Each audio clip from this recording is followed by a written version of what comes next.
Hello everyone, welcome back to another video of my YouTube channel, The Narrator of Stories. Today, I am going to narrate the story A Fair Deal, written by Sudha Murthy. Himakar and Shitapati were two young men living in neighboring villages.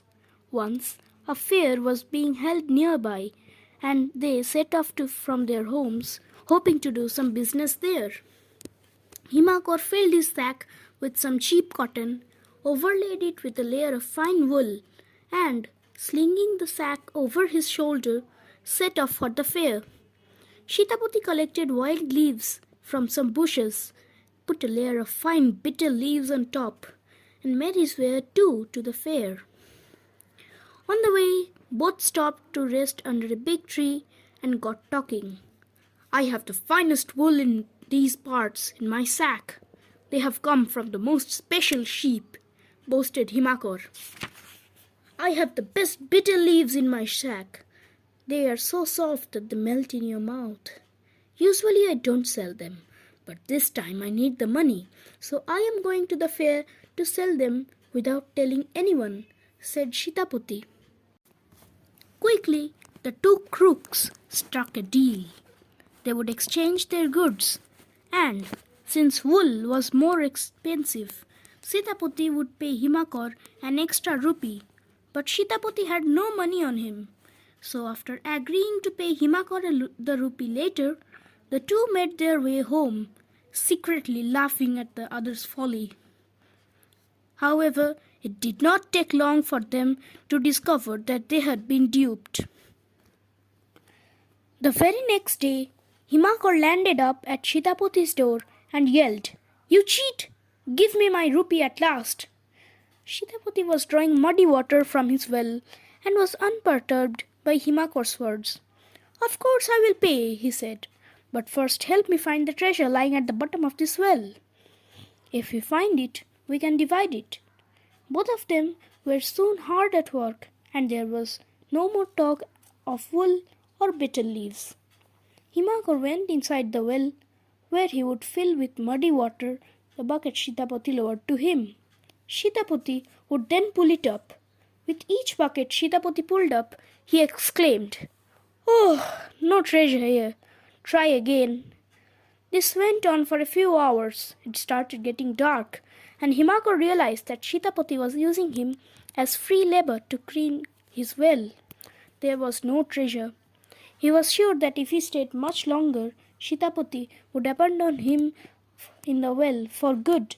So he gave a loud shout, "Here is the treasure! Watch out! It is heavy!" Shitapati was amazed that there really was treasure hidden in the well. He pulled hard, and as soon as he pulled up the bucket, he threw away the rope so that Himakar could not come up. But what, or rather, who did he find in the bucket but Himakar, covered in mud? They started fighting again. "You tried to cheat me. You were going to leave me in the well." But soon it got too dark to argue, and they left for their homes. But Himakar was not the one to give up. He arrived at Shitapati's house after a few days, demanding his 1 rupee. Shitapati saw him coming and told his wife, "I will pretend to be dead. You start crying loudly. Himakar will then have to give up trying to get the money from me." But Himakar was clever. As soon as he heard Shitapati's wife wailing, he understood the trick being played on him and rushed out to gather the villagers. "My friend has died," he shouted. "Let's take his body for cremation." Shitapati's wife got scared. No, go away. I will arrange for the cremation myself," she said. But the villagers thought that she was too grief-stricken to know what she was saying and carried Shitapati to the cremation ground. There, Himakar told the villagers, "It is getting dark. We cannot burn the body now. You go home and come in the morning. I will watch over him in the night." As soon as the villagers had gone, Himakar said to Shitapati, "Stop pretending now. Get up and give me the money." As they were fighting, a gang of thieves came to divide their loot in leisure, at the cremation ground.